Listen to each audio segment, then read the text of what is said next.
નમસ્કાર, સ્વાગત છે આપને એબીપી અસ્મિતામાં। સમાચારો સાથે હું છું ઝિલન।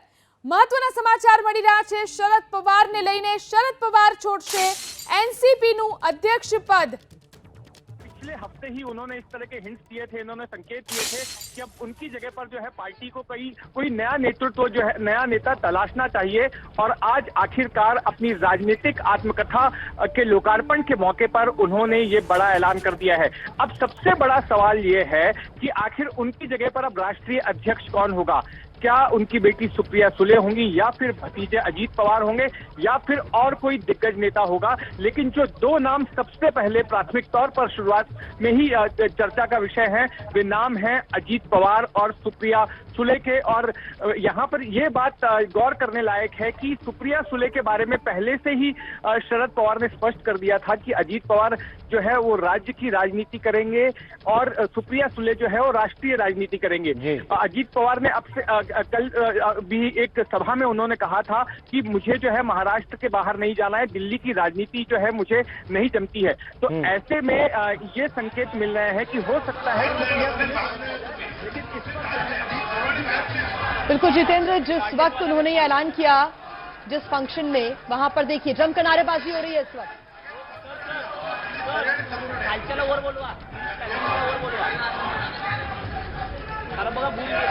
जितेंद्र, किस तरह के नारेबाजी हो रही है वहां पर जब शरद पवार ने ऐलान किया उसके बाद? जी बिल्कुल, और ये तमाम कार्यकर्ता एनसीपी के मनाने की कोशिश कर रहे हैं शरद पवार को, उनसे अनुरोध कर रहे हैं कि आप अपना फैसला वापस लीजिए। आपने जो रिटायरमेंट का फैसला लिया है वो गलत है। और हम वहां पर देख रहे हैं कि कई ऐसे नेता हैं, कई ऐसे कार्यकर्ता हैं जिनकी आंखों में आंसू हैं। कई लोग वहां पर रो रहे हैं, शरद पवार के सामने गिड़गिड़ा रहे हैं कि आप जो है अपना फैसला वापस लीजिए और एनसीपी के अध्यक्ष पद पर आप बने रहिए। जी जितेंद्र, एक सवाल, तस्वीरें जो हम देख रहे हैं उसमें अजीत पवार इस कार्यक्रम में नहीं दिखाई दे रहे हैं, सुप्रिया सुले जरूर दिखाई दे रही हैं। और रिटायरमेंट की घोषणा करना, अपने अध्यक्ष पद की छोड़ने की घोषणा करना, उस समय सुप्रिया सुले का वहां होना, अजीत पवार का नहीं होना, किस तरह के संकेत मानते हैं आप इन्हें? देखिए, संकेत तो यही, अजीत पवार क्यों नहीं आए हैं इस बारे में उनका भी कारण पता नहीं चला है। लेकिन सुप्रिया सुले यहाँ पर मौजूद हैं। और अजीत पवार के बारे में देखिए, अजीत पवार भले ही दिख नहीं रहे हों लेकिन अजीत पवार भी कार्यक्रम के दौरान मौजूद रहे हैं और वो हालांकि कुछ बोले नहीं। अजीत पवार भी हैं यहाँ पर और सुप्रिया सुले भी हैं यहाँ पर, दोनों ही लोग मौजूद हैं। अच्छा विकास जी। जितेंद्र, अब बड़ा सवाल ये है कि इस तरह से जो नारेबाजी शुरू हुई है, शरद पवार ने कहीं दांव तो नहीं फेंका है कि सार्वजनिक कार्यक्रम के जरिए अगर अनाउंस कर दें तो यहां पर देख पाएंगे कि कार्यकर्ता किस तरह से उनके ऊपर दबाव बनाते हैं, पार्टी किस तरह से इस फैसले को लेती है उस वक्त? जी हाँ बिल्कुल, देखिए शरद पवार के बारे में जो है ये महाराष्ट्र की सियासत में मशहूर है कि जो कहते हैं वो करते नहीं और जो करते हैं वो कहते नहीं। और वो क्या सोचते हैं इस बारे में आपको याद होगा, संजय राउत ने 2019 में एक बात कही थी जो काफी चर्चित हुई कि शरद पवार के दिमाग को समझने के लिए 100 जन्म लेने पड़ेंगे। शरद पवार जो है भले ही उनकी उम्र जो है इस वक्त 82 साल की हो गई हो, लेकिन उनका दिमाग आज भी किसी 25 साल के नौजवान। जी जितेंद्र, आप हमारे साथ बने रहिए, आगे आपसे हम अपडेट्स लेंगे। फिलहाल उस कार्यक्रम की तस्वीरें भी हम आपको दिखा रहे हैं। और विकास, अगर मैं सही हूं तो वर्जन 2 जिस किताब का उन्होंने पहले रिलीज की, इसके बाद ये दूसरी किताब वर्जन 2 इसी की, यानी कि उनकी जो जीवनी है, जो उनकी आत्मकथा है, ये उस किताब का रिलीज उन्होंने किया और उसी दौरान शायद उन्होंने ये रिटायरमेंट का ऐलान किया है। हो सकता है कि ये पूरा प्लान उनका हो कि ये जब वो रिलीज करेंगे किताब, जब वर्जन 2 आएगा तब वो इस तरह का फैसला लेंगे और ऐलान करेंगे सभी के सामने। बिल्कुल, और देखिए शरद पवार को चाणक्य माना जाता है महाराष्ट्र का, एनसीपी के अध्यक्ष के तौर पर वो लगातार वहां की राजनीति में अपने आप को, चाहे किसी की भी सरकार रही हो, अपना उन्होंने कद लगातार बढ़ाया ही है। लेकिन ऐसे सार्वजनिक कार्यक्रम में उनका अपने अध्यक्ष पद छोड़ने का ऐलान कर देना, वाकई में इसके कई राजनीतिक मायने हैं। बड़ा सवाल ये भी है कि अगला अध्यक्ष कौन होगा एनसीपी का। पवार के फैसला वापस लेने के लिए कार्यकर्ता दबाव बना रहे हैं, ये भी देखना होगा कि ये दबाव जो है किस स्तर तक जाएगा। हमारे साथ जितेंद्र दीक्षित इसी खबर पर ज्यादा जानकारी के साथ ग्राउंड जीरो से इसी कार्यक्रम स्थल से जुड़ गए हैं, उनका रुख कर लेते हैं। जितेंद्र, अब ये जो दबाव बनाने की प्रक्रिया है, ये लगता है लंबी भी खिंच सकती है और एक बार ऐसा भी हो सकता है कि शरद पवार इस बहाने लिटमस कर रहे हो, शांत पानी में पत्थर मारकर देखने की कोशिश कर रहे हो। इस संभावना से इनकार नहीं किया जा सकता है, लेकिन विकास मैं आपको ये बता दूं कि बीते हफ्ते 10 दिन से इस तरह की चर्चा चल रही थी कि अब जो है एनसीपी में कोई बड़ा फेरबदल होने वाला है और खुद शरद पवार ने अपनी ओर से ये सार्वजनिक तौर पर कह दिया था कि उन्होंने अपनी पार्टी के नेताओं को कहा है कि अब उनका उत्तराधिकारी ढूंढने की प्रक्रिया जो है वो शुरू की जानी चाहिए और उनकी जगह पर अब पार्टी को नए नेतृत्व के लिए तैयार रहना चाहिए। तो मुझे लगता है कि अब वाकई में शरद पवार जो है उन्होंने तय कर लिया है कि अब वो बैटन किसी और के हाथ में देंगे। अब सबसे बड़ा सवाल यही है कि किसके हाथ में देते हैं। देखिए, जिस तरह से उन्होंने ग्रूमिंग की है सुप्रिया सुले की, शुरुआत से ही उन्होंने सुप्रिया सुले को राष्ट्रीय राजनीति में रखा। वे संसद सदस्य हैं और जो बार बार पिछले 1999 से लेकर जितनी बार भी एनसीपी सत्ता में आई है उसमें सुप्रिया सुले सरकार में किसी भी पद पर नहीं रही। राज्य की सरकार की मैं बात कर रहा हूं, महाराष्ट्र की सरकार में किसी भी पद पे नहीं रही। अजीत पवार जरूर रहे, अजीत पवार उप मुख्यमंत्री बने, दूसरे मंत्रालय भी उनके पास में रहे। तो राज्य की राजनीति से सुप्रिया सुले को शरद पवार ने दूर रखा और 2019 में उन्होंने साफ तौर पर सार्वजनिक तौर पर यह कहा था कि केंद्र की राजनीति सुप्रिया सुले करेंगी और राज्य की राजनीति में अजीत पवार सक्रिय होंगे। तो अब ऐसे में बात आती है राष्ट्रीय अध्यक्ष बनाने की, तो क्या सवाल उठता है कि सुप्रिया सुले को ही अब राष्ट्रीय अध्यक्ष बनाया जाएगा, क्योंकि सुप्रिया सुले को उन्होंने ग्रूम ही इसी तरह से किया है कि वो राष्ट्रीय राजनीति में तत्पर रहेंगी। जी, कार्यक्रम स्थल से जितेंद्र हमारे सहयोगी सूरज ओझा भी जुड़ गए, उनका रुख कर लेते हैं। सूरज, क्या हुआ कार्यक्रम में और सियासत से जुड़ी हुई सबसे बड़ी खबर शरद पवार इस कार्यक्रम में देते हुए नजर आए कि वो रिटायरमेंट लेंगे, पद छोड़ेंगे। जी बिल्कुल, देखिए ये पुस्तक का अनावरण आज होना था। आज पुस्तक जो उन्होंने लिखी थी अपनी राजनीति को लेकर, और 12:45 के आसपास जब वो लोगों को संबोधित कर रहे थे, अपनी बातें रख रहे थे, उसी बीच उन्होंने अपने रिटायरमेंट की बात की और जैसे ही उन्होंने ये शब्द कहा पूरे हॉल में पिन ड्रॉप साइलेंस हो गया। मैं आपको दिखा दूं कि देखिए जैसे ही उन्होंने अपने शब्दों को विराम किया, उसके बाद से ही स्टेज पर जितने भी वरिष्ठ नेता हैं एनसीपी के, वो स्टेज पर चढ़ गए, चाहे वो दिलीप वलसे पाटिल हों या फिर अनिल देशमुख या दूसरे जो बड़े नेता हैं राष्ट्रवादी के, सभी लोग स्टेज पर हैं और कई लोगों की तो आंखें नम हो गई थी। लोगों का ये कहना था कि शरद पवार ही हमारे नेता हैं, वही होने चाहिए और उनसे हमें और भी बहुत सारी चीजें सीखनी है। तो तमाम बातों का जिक्र वहां किया जा रहा है। हर जितने भी बड़े नेता, जितने बड़े चेहरे राष्ट्रवादी में आपने देखे होंगे, वो सारे के सारे बड़े चेहरे फिलहाल स्टेज पर हैं। हर कोई शरद पवार को मनाने की कोशिश कर रहा है, उन्हें ये कहता हुआ नजर आ रहा है कि आपने जो अभी कहा उसे आप वापस ले लीजिए।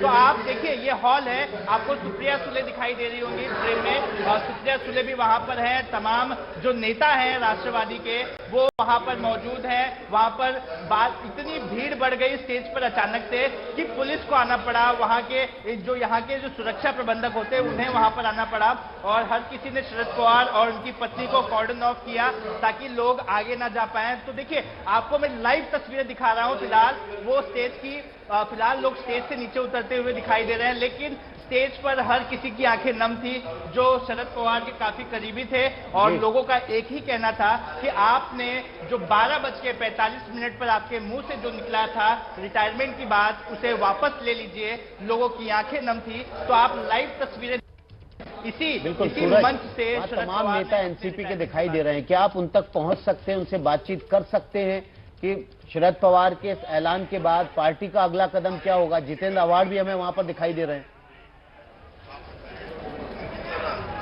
जी बिल्कुल, देखिए मैं आपको बता दूं कि पार्टी का आगे का कदम क्या होगा इस बारे में शरद पवार ने खुद बता दिया। उन्होंने कहा कि हम इस संगठन के बारे में जो आगे का निर्णय लिया जाएगा उसके लिए सदस्य को एक समिति बनाएंगे, जिस समिति में प्रफुल्ल पटेल, सुनील तटकरे, दिलीप वलसे पाटिल, नरहरि झिरवाल जैसे बड़े नेता होंगे और इस बैठक के बाद ये समिति जो निर्णय लेगी उसका सम्मान किया जाएगा और उसके बाद उसकी देखरेख में पार्टी का जो काम होगा वो आगे बढ़ेगा। लेकिन लोगों को जैसे कि शरद पवार की इस बात को मानने बड़ी जानकारी दे रहे हैं सूरज ओझा। लोगों का ये मानना है कि शरद पवार ने जो सूरज ओझा हमारे सहयोगी बड़ी जानकारी दे रहे हैं कि शरद पवार ने न केवल ऐलान कर दिया अपने रिटायरमेंट का, अध्यक्ष पद छोड़ने का, बल्कि उन्होंने अगला प्लान भी पार्टी का बता दिया। 4 सदस्यीय समिति बनेगी जो अगले अध्यक्ष का निर्णय लेगी और उसके बाद अगला अध्यक्ष एनसीपी का उस पद पर काबिज होगा। सूरज ओझा, एक बार फिर से जानना चाह रहे हैं कि वो सदस्य कौन कौन होंगे जो कमेटी के मेंबर होंगे और अगले अध्यक्ष पर निर्णय लेंगे। जी बिल्कुल विकास, जैसे ही शरद पवार ने अपनी रिटायरमेंट की बात कही उसके बाद ही उन्होंने ये भी बता दिया कि वो संगठन के लिए जो आगे की जो प्लानिंग है उसके लिए एक समिति बनाएंगे जिसमें कुछ सदस्य होंगे में प्रफुल्ल करे, दिलीप वलसे पाटिल, नरहरि झिरवाल जैसे बड़े नेता होंगे और इनकी अध्यक्षता के बाद इस समिति में जो सदस्य हैं जो निर्णय लेंगे उसके बाद आगे का प्लान ऑफ एक्शन डिसाइड किया जाएगा। देखिए आपको विजुअल्स में दिखाई दे रहा होगा कि लोग नारे लगा रहे हैं कि शरद पवार आगे बढ़ो, हम तुम्हारे साथ हैं। हर किसी का यही कहना है शरद पवार ने जो रिटायरमेंट की बात की है वो अपने शब्द वो वापस ले लें। तो तमाम आप देख सकते हैं जो बड़े नेता है वो शरद पवार के आसपास खड़े हैं और हर कोई ये जानना चाहता है कि उन्होंने जो कहा क्या उसे वापस लेना संभव है और अगर है तो लोगों का ये। बिल्कुल, सूरज ओझा हमारे साथ ग्राउंड जीरो से जुड़े हुए हैं, उस पुस्तक के विमोचन समारोह में थे जो शरद पवार ने अपने ऊपर अपने राजनीतिक जीवन पर लिखी है। इस कार्यक्रम में उन्होंने एक घोषणा करके राजनीतिक सियासी भूचाल ला दिया महाराष्ट्र में। शरद पवार ने कहा कि वो एनसीपी के अध्यक्ष पद से रिटायर हो रहे हैं और पवार ने साथ ही अगले अध्यक्ष के चुनाव के लिए समिति का भी ऐलान कर दिया। एक बार फिर से सूरज ओझा का रुख करते हैं, वहां पर जबरदस्त नारेबाजी चल रही है, नारेबाजी कार्यकर्ताओं की ओर से की जा रही है और शरद पवार से गुजारिश की जा रही है कि वो अपना निर्णय वापस लें। लेकिन सूरज ओझा ने बताया कि अगले चरण का भी स्टेप का भी ऐलान शरद पवार की तरफ से मंच से कर दिया गया है। बिल्कुल, और इस समिति में अनिल देशमुख भी रहेंगे, दिलीप वलसे पाटिल भी रहेंगे, प्रफुल्ल पटेल भी रहेंगे। ये वो बड़े नेता हैं जो बैठक करेंगे, फैसला लेंगे और उसके बाद अध्यक्ष को चुना जाएगा। लेकिन जो इस वक्त ऑडिटोरियम में नेता मौजूद हैं, दिग्गज नेता मौजूद हैं, उन्होंने ये कह दिया है कि जब तक अपना डिसीजन विड्रॉ नहीं करते हैं तब तक हम यहां से बाहर नहीं निकलेंगे। और तब से अब तक नारेबाजी यानी कि 12:45 से ये नारेबाजी अब तक चल रही है और ये नारेबाजी हो रही है कि पवार जी आप आगे बढ़ो, हम आपके साथ हैं और इस डिसीजन को आप वापस लीजिए, नहीं तो हम ऑडिटोरियम से बाहर नहीं निकलेंगे। देखिए ये समिति के जो सदस्य होंगे उनके नाम हम आपको स्क्रीन पर दिखा रहे हैं जो एनसीपी के अगले अध्यक्ष का चुनाव करेंगे। सुप्रिया सुले और अजित पवार, दो नाम उभर कर सामने आ रहे हैं जो अध्यक्ष के रेस में सबसे बड़े दावेदार हैं। सूरज ओझा ग्राउंड जीरो से हमारे साथ बने हुए हैं, इसके अलावा जितेंद्र दीक्षित भी बने हुए हैं। जितेंद्र दीक्षित का रुख कर लेते हैं। जितेंद्र, अब नैसर्गिक जो अध्यक्ष होगा वो कौन होगा उस पर आएंगे आपके पास, लेकिन इस बीच रौनक कुकड़े भी हमारे साथ जुड़ गए। रौनक, कई दिनों से चर्चा चल रही थी कि शरद पवार अध्यक्ष पद छोड़ सकते हैं, आज ऐलान कर दिया तो जो शॉक वैल्यू थी वो उतनी नहीं थी, लेकिन उसके बावजूद कार्यकर्ताओं की तरफ से लगातार ये गुजारिश हो रही है नारेबाजी करके कि शरद पवार अपने डिसीजन को विड्रॉ कर लें। जी देखिए विकास, जिस तरह का ऐलान आज एनसीपी प्रमुख शरद पवार की तरफ से किया गया है, मुख्य तौर पर ये चौंकाने वाला इसलिए भी नहीं कहा जा सकता क्योंकि पिछले कुछ महीनों से एनसीपी के अंदर खाने जिस तरह की गतिविधियां हम लोग देख रहे थे और लगातार हम लोग ये सवाल भी कई बड़े नेता जो एनसीपी के उनसे लगातार इस बारे में पूछ भी रहे थे, लेकिन हालांकि इस पे कोई खुलकर बात करने के लिए तैयार नहीं था। मुख्य तौर पर पिछले दिनों जिस तरह से शरद पवार से प्रफुल्ल पटेल ने मुलाकात की थी, अजित पवार लगातार इस बारे में शरद पवार से अंदर खाने बात कर रहे थे कि शरद पवार का साफ तौर पर यह कहना था कि वे अब पार्टी के सक्रिय कामों में हिस्सा ज्यादातर नहीं लेते और उन्होंने पिछले दिनों जो युवाओं की मीटिंग में भी एक बयान दिया था कि वक्त आ गया है रोटी पलटाने का। दरअसल उसको राजनीतिक गलियारों में अलग तरीके से लेने की कोशिश की गई, जबकि वो ये बताने की कोशिश कर रहे थे कि अब युवा लोगों के हाथों में नेतृत्व देने का बिल्कुल जिस बयान का आप जिक्र कर रहे हैं रौनक, वो बयान भी अपने दर्शकों को हम सुनवा देते हैं एक बार। कुछ दिन पहले की बात जब शरद पवार ने एक सभा को संबोधित करते हुए ये कहा था कि समय पर रोटी पलटना बहुत जरूरी है, अगर नहीं पलटते हैं तो रोटी कड़वी हो जाती है। और इसके बाद कई कयास कई मायने इस बयान के निकाले जा रहे थे, एक बार वो सुनाते हैं। अजित उद्धव असू दे, आणि इतकी वर्ष संधी मिळाल्याच्या नंतर आणखी विमुक्ताच्या समाजाची भूमिका मी तर कधी घेणार नाही आणि त्यामुळं तुम्हाला अस्वस्थता कदाचित वाटेल पण मी राष्ट्रवादी काँग्रेस पक्षाच्या अध्यक्षपदावरून निवडणूक करायचा निर्णय आज घेतलेला आहे. कह रहे हैं वो शायद अपने संगठन के लिए कह रहे हैं, जबकि उस समय ये लोग राजनीतिक लोगों ने इस तरह से लिया था, राजनीतिक मंच पर इसको इस तरह से लिया गया कि शायद वो सरकार पलटने की बात कर रहे हैं. लेकिन इस वक्त वहां जहां मंच से जहां से ऐलान किया गया शरद पवार की तरफ से, वहां पर आप देख रहे हैं एनसीपी के तमाम कार्यकर्ता डटे हुए हैं और वहां पर लगातार गुजारिश हो रही है शरद पवार से अपना डिसीजन विड्रॉ करने की. लेकिन रौनक के पास चलते हैं, रौनक से एक सवाल लेते हैं. रौनक, एक बड़ा सवाल ये है कि पिछले कुछ दिनों से ये भी सुनाई दे रहा है कि अजित पवार बीजेपी के साथ जा सकते हैं, अजित पवार जो है वो मुख्यमंत्री के दावेदार भी हो सकते हैं, बीजेपी को ज्वाइन कर सकते हैं. इस बीच शरद पवार का ये डिसीजन कहीं घर के भीतर टूट से बचाव के लिए तो नहीं है?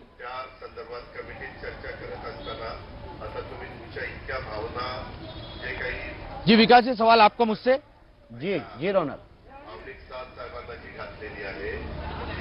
जी देखिए, मुख्य तौर पर देखिए शरद पवार ने जिस तरह से विकास अभी फैसला लिया है, यही एक संदेश देने की कोशिश जो है वो कर रहा है कि आने वाला जो पार्टी का नेतृत्व होगा, अगर बीजेपी के साथ जाना है, और वाकई में पार्टी के कई ऐसे विधायक है जो इस तरह की बात जो है पवार साहब के सामने रख चुके हैं. सामना में जो अपना लेख लिखा था उसमें कहा था कि कई विधायक इस तरह की बात रख रहे हैं कि उन्हें बीजेपी के साथ जाना है, लिहाजा अगर जो नया पार्टी का नेतृत्व होता है या फिर जो नया अध्यक्ष होता है अगर कमान प्रफुल्ल पटेल या फिर अजीत पवार के हाथों में आती है तो निश्चित तौर पर ये संभव भी हो सकता है, क्योंकि ये दोनों ऐसे नेता है जो बीजेपी के साथ सरकार चलाने में ज्यादा कंफर्टेबल दिखाई देते हैं. हमने देखा कि देवेंद्र फडणवीस के साथ अजीत पवार भले ही नेता विपक्ष हो, लेकिन ये दोनों की ट्यूनिंग राज्य की राजनीति में हम देख रहे हैं बेहद करीबी से.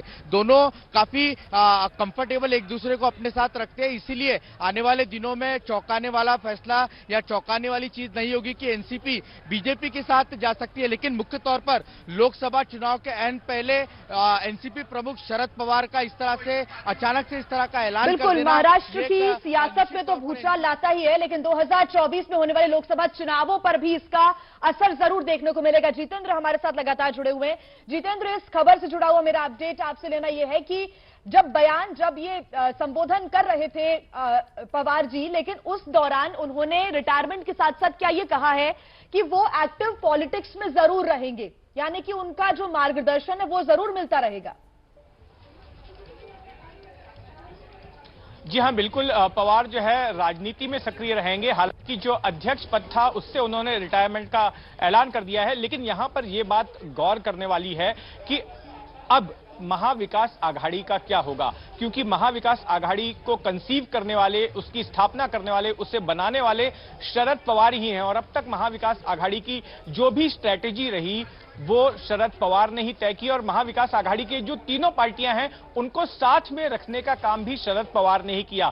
शिवसेना को एनसीपी के साथ जोड़ा, इसके बाद में कांग्रेस को भी महाविकास आघाड़ी में शरद पवार ही लेकर आए थे. लेकिन इस बीच आज जो आत्मकथा उन्होंने जिसको लॉन्च किया है, उस आत्मकथा में ही उन्होंने ये बात लिखी है कि एनसीपी के कुछ नेता ऐसे हैं जो बीजेपी के साथ जाने का समर्थन कर रहे हैं, बीजेपी के साथ जाने की बात कर रहे हैं. तो क्या जो नया नेतृत्व होगा उसको बीजेपी से परहेज नहीं होगा? और जिस तरह से पिछले कई दिनों से खबरें आ रही हैं कि महाराष्ट्र में बड़ी राजनीतिक उठापटक होने वाली है, तो क्या वो उठापटक अब इस शरद पवार के इस्तीफे के बाद से शुरू हो जाएगी? बिल्कुल जितेंद्र, महत्वपूर्ण सवाल जो इस ऐलान के बाद उभर रहे हैं. शरद पवार ने ऐलान कर दिया अपनी पुस्तक के विमोचन के समय कि वो अध्यक्ष पद से रिटायरमेंट ले रहे हैं. हालांकि वो सक्रिय राजनीति में बने रहेंगे और साथ ही साथ अगले कदम पर भी चले गए. नए अध्यक्ष के चुनाव के लिए उन्होंने कमेटी का भी ऐलान कर दिया. ये बेहद महत्वपूर्ण हो जाता है समझना कि जब अजित पवार के लगातार बीजेपी से संपर्क में होने की खबरें आ रही हैं, उस वक्त शरद पवार ने ये ऐलान कर दिया कि वो अब अध्यक्ष पद छोड़ रहे हैं. ऐसी सूरत में अगला अध्यक्ष कौन होगा? और ये कई सवाल हैं जो अब एबीपी न्यूज उठा रहा है. शरद पवार के ऐलान के क्या मायने हैं वो आपके सामने रखते बिल्कुल, पहला ये बयाना है कि आखिर इस कदम के बाद क्या होगा। बेटी सुप्रिया सुले को क्या कमान सौंपी जाएगी अब, क्योंकि अब अध्यक्ष पद से रिटायर होने की बात शरद पवार कह रहे हैं, या फिर अजीत पवार को कमान सौंपी जाएगी। यहां पर अभी पेच फंसा हुआ है कि आखिर क्या कदम उठाया जाता है। क्या बीजेपी की तरफ कदम आगे बढ़ा रही है एनसीपी, क्योंकि खुद शरद पवार ने अपनी पुस्तक में इस तरह की बातों का जिक्र किया है। अब महाविकास अघाड़ी का क्या होगा आगे, तमाम सवाल हैं जो कि उनके इस बयान के बाद सब सामने आ रहे हैं। सवाल का जवाब मिल भी जाएगा जल्द, लेकिन अब ये बड़ा मुसीबत ये एनसीपी के सामने भी, उनके नेताओं के सामने भी है कि आखिर एनसीपी का आगे क्या होगा, कौन होगा बॉस अगला। बिल्कुल, एबीपी न्यूज जो सवाल उठा रहा है वो लाजमी सवाल है, और नाना पटोले इस समय कुछ बोल रहे हैं, सीधे चलते हैं और उनके पास, अच्छा माफ कीजिएगा, नाना पटोले हमारे साथ फोन लाइन पर जुड़ गए हैं, सीधे उनका रुख कर लेते हैं। नाना पटोले साहब, आपका एबीपी न्यूज में स्वागत है। शरद पवार के अध्यक्ष पद छोड़ने के ऐलान को आप किस तरह लेते हैं? क्या महाविकास अघाड़ी अब खतरे में है? देखो, शरद पवार जी ने इस्तीफा क्यों दिया, उनके पद से ये पता लगाना तो मुश्किल है हमें, तो पार्टी अंतर्गत मामला है। और मुझे लगता है कि जो भी अब इंडिया में अजीत पवार के मामले में जो क्या आता था, उनके कुछ परिवार में कुछ प्रॉब्लम हो गए होंगे। तो જોવાનું એ રહેશે કે હવે એનસીપીના નવા અધ્યક્ષ કોણ બને છે અને મહારાષ્ટ્રની રાજનીતિ કઈ દિશા તરફ જાય છે।